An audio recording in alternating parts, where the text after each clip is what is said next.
সিএনএল নিউজে স্বাগতম। শুরুতেই থাকছে প্রধান প্রধান শিরোনাম। চীন সফর শেষে দেশে ফিরছেন প্রধানমন্ত্রী। গোপালগঞ্জে অবৈধভাবে বালু উত্তোলনের 4 জনকে কারাদণ্ড। 6 ঘন্টা পর ঢাকাসহ সারা দেশের রেল যোগাযোগ স্বাভাবিক। প্রথমবার কোপা আমেরিকার ফাইনালে মঞ্চ মাতাবেন শাকিরা।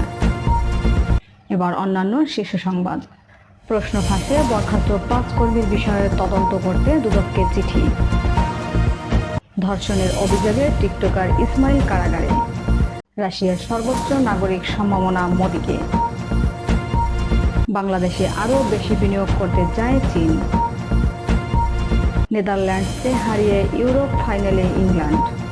এতক্ষণ শুনছিলেন শিরোনাম, এখন বিস্তারিত।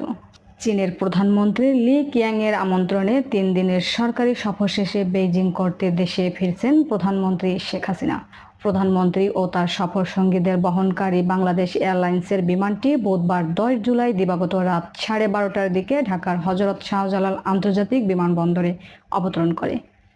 এর আগে ফ্লাইটটি চীনের স্থানীয় সময় রাত 10টা 5 মিনিটে বেইজিং ক্যাপিটাল আন্তর্জাতিক বিমানবন্দর থেকে ছেড়ে আসে। বেইজিং এ প্রধানমন্ত্রী 8 থেকে 10 জুলাই পর্যন্ত অবস্থানকালে চীনের প্রধানমন্ত্রীর সঙ্গে দ্বিপাক্ষিক বৈঠক করেন এবং প্রধানমন্ত্রী দ্বিপাক্ষিক বৈঠক সহ বিভিন্ন অনুষ্ঠানাদি সম্পন্ন করেন। সফরের শেষ দিন 10 জুলাই বেইজিংয়ের গ্রেট হল অব দ্য পিপলে বাংলাদেশের প্রধানমন্ত্রী ও চীনের প্রধানমন্ত্রীর মধ্যে একটি প্রতিনিধি পর্যায়ের দ্বিপাক্ষিক বৈঠকের পর দুদেশ 21টি সমঝোতা স্মারক স্বাক্ষর করে এবং 7টি প্রকল্পের ঘোষণা দেয়। প্রধানমন্ত্রী এর আগে এদিন সকালে গ্রেট হল অব দ্য পিপলে পৌঁছালে তাকে লাল গালিচার সংবর্ধনা দেওয়া হয়। গ্রেট হল অব দ্য পিপল প্রাঙ্গণে প্রধানমন্ত্রীর আগমনে চীনের প্রধানমন্ত্রী তাকে স্বাগত জানান। সফরসূচি অনুযায়ী বৃহস্পতিবার 11 জুলাই বেলা 11টায় ঢাকার উদ্দেশ্যে রওনা হওয়ার কথা ছিল তার, কিন্তু রাষ্ট্রীয় সব কাজ শেষ হয়ে যাওয়ার পর বেইজিংয়ে রাত না কাটিয়ে প্রধানমন্ত্রী দেশেই রাত কাটানোর সিদ্ধান্ত নিয়েছেন। সে কারণেই সফরসূচিতে এই পরিবর্তন বলে জানা গেছে। মাদারীপুরে শ্বাসরোধ করে 2 শিশুকে হত্যা করেছে মানসিক ভারসাম্যহীন এক মা। বুধবার বিকেলে মাদারীপুর শহরের দরগাশরিজ বালুর মাঠ এলাকায় ঘরের দরজা বন্ধ করে শ্বাসরোধ করে হত্যা করে বসেই থাকে। পরিবারের লোকজন টের পেয়ে দরজা খোলার চেষ্টা করে। পরে পুলিশকে খবর দিলে পুলিশ গিয়ে দরজা ভেঙে লাশ উদ্ধার করেছে।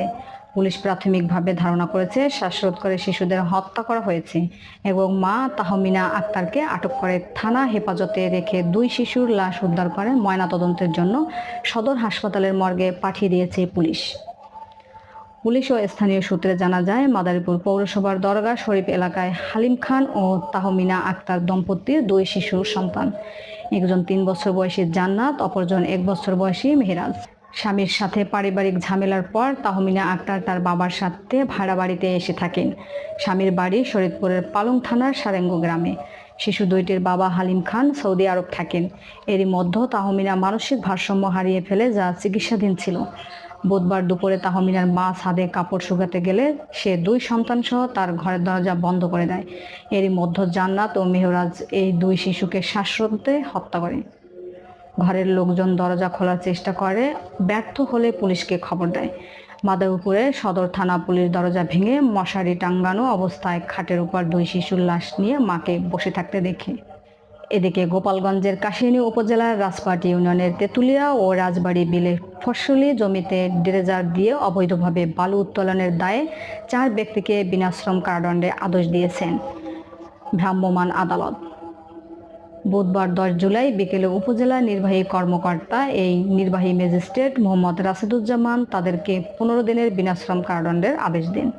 সাজাপ্রাপ্তরা হলেন হারাধন মৃধা, সরজিৎ মণ্ডল, স্বপন সরকার ও কৃষ্ণ মণ্ডল। উপজেলা নির্বাহী কর্মকর্তা মোহাম্মদ রাশেদুজ্জামান বলেন, সরকারি নির্দেশ অমান্য করে বালু ব্যবসায়ীরা তেঁতুলিয়া ও রাজবাট বিল থেকে প্রতিদিন বালু উত্তোলন করে আসছে। বারবার সতর্ক করার পরেও কর্ণপাত না করে ব্যবসায়ীরা নিজেদেরকে স্বার্থে বালু উত্তোলন কাজ অব্যাহত রাখেন। পরে ভ্রাম্যমাণ আদালত পরিচালনা করে বালু ব্যবসায়ীদের প্রত্যেককে 15 দিনের বিনাশ্রম কারাদণ্ডের আদেশ দেওয়া হয়। পরিবেশ রক্ষায় অবৈধ ড্রেজার মালিক বা বালু ব্যবসায়ীদের বিরুদ্ধে সবসময় সতর্ক দৃষ্টি রাখবে উপজেলা প্রশাসন বলে জানান তিনি। কোটা সংস্কার আন্দোলনকারীরা বুধবার 10 জুলাই সন্ধ্যায় তাদেরকে বাংলা ব্লগেট কর্মসূচি তুলে নেওয়ার পর ঢাকার সাথে সারা দেশে রেল যোগাযোগ স্বাভাবিক হয়েছে। দীর্ঘ ঘন্টার পর স্বাভাবিক হয় রেল যোগাযোগ। রাজধানীর কাউরান বাজার লেভেল ক্রসিং ও মহাখালী লেভেল ক্রসিংয়ে কোটা সংস্কার আন্দোলনকারীরা ব্যারিকেড দেওয়ার ঢাকার সাথে সারা দেশের ট্রেন যোগাযোগ বন্ধ রয়েছে। এতে যাত্রীরা পড়েছেন চরম ভোগান্তিতে। সরকারি চাকরিতে কোটা পুনর্বহালের প্রতিবাদে সারা দেশে বাংলা ব্লগেটের অংশ হিসেবে বুধবার 10 জুলাই বেলা 11টার দিকে বিভিন্ন বিশ্ববিদ্যালয়ের আন্দোলনরত শিক্ষার্থীরা লক বসিয়ে লেভেল ক্রসিং অবরোধ করেন। ঢাকা রেলওয়ে থানার ভারপ্রাপ্ত কর্মকর্তা ওসি জানান, বেলা 11টার দিকে শিক্ষার্থীরা কাউরান বাজার সংলগ্ন লেভেল ক্রসিংয়ের ব্যারিকেড দিয়ে ট্রেন যোগাযোগ বিঘ্ন ঘটে। বেসরকারি বিশ্ববিদ্যালয়ের শিক্ষার্থী তামিন আহমেদ বলেন, কোটা পদ্ধতির সংস্কার করতে হবে এবং তা না করা পর্যন্ত আমরা আমাদের আন্দোলন চালিয়ে যাব। বিক্ষোভকারীরা শাহবাগ মোড়ে জড়ো হয়ে কোটা পদ্ধতির বিরুদ্ধে বিভিন্ন স্লোগান দিয়ে বিক্ষোভ করতে থাকলে ওই এলাকার যান চলাচল বন্ধ হয়ে যায়। এ সময় কিছু শিক্ষার্থী কাউরান বাজার এফডিসি পয়েন্ট সড়ক অবরোধ করে যান চলাচল বন্ধ করে দেয়। এদিকে মহাখালী আমতলী সায়েন্স ল্যাবরেটরি ও মেরুলবাড্ডায় শিক্ষার্থীদের সড়ক অবরোধ করে যান চলাচল বন্ধ করে দিতে দেখা গেছে। রাজধানীর কোনো কোনো এলাকায় যাত্রীদের পায়ে হেঁটে গন্তব্যে পৌঁছানোর চেষ্টা করতে দেখা গেছে। কোটা সংস্কারের দাবিতে রাজধানী সহ দেশের বিভিন্ন স্থানে বাংলা ব্লকেট কর্মসূচি পালনের সময় রেলওয়ে ও মহাসড়ক অবরোধ করে বিক্ষোভ করেছেন আন্দোলনকারীরা। প্রথমবার কোপা আমেরিকার মঞ্চ মাতাবেন কলম্বিয়ান গায়িকা শাকিরা। আগামী 14 জুলাই অনুষ্ঠিত হবে কোপা আমেরিকার ফাইনাল। এর মধ্যবিরতিতে হাফ টাইমে মঞ্চ মাতাবে দেখা যাবে এই পপ তারকাকে। রাত 8টায় নির্ধারিত ম্যাচের মধ্যবিরতিতে গান গাইবেন তিনি। হার্ড রক স্টেডিয়ামে অনুষ্ঠিত হতে যাওয়া ফাইনাল ম্যাচে প্রায় 54,000 লোক উপস্থিত থাকবেন বলে আশা করা হচ্ছে। এক বিবৃতিতে বলেছেন, শাকিরা একজন অসাধারণ দক্ষিণ আমেরিকার তারকা যিনি সমগ্র বিশ্বকে মুগ্ধ করেছেন।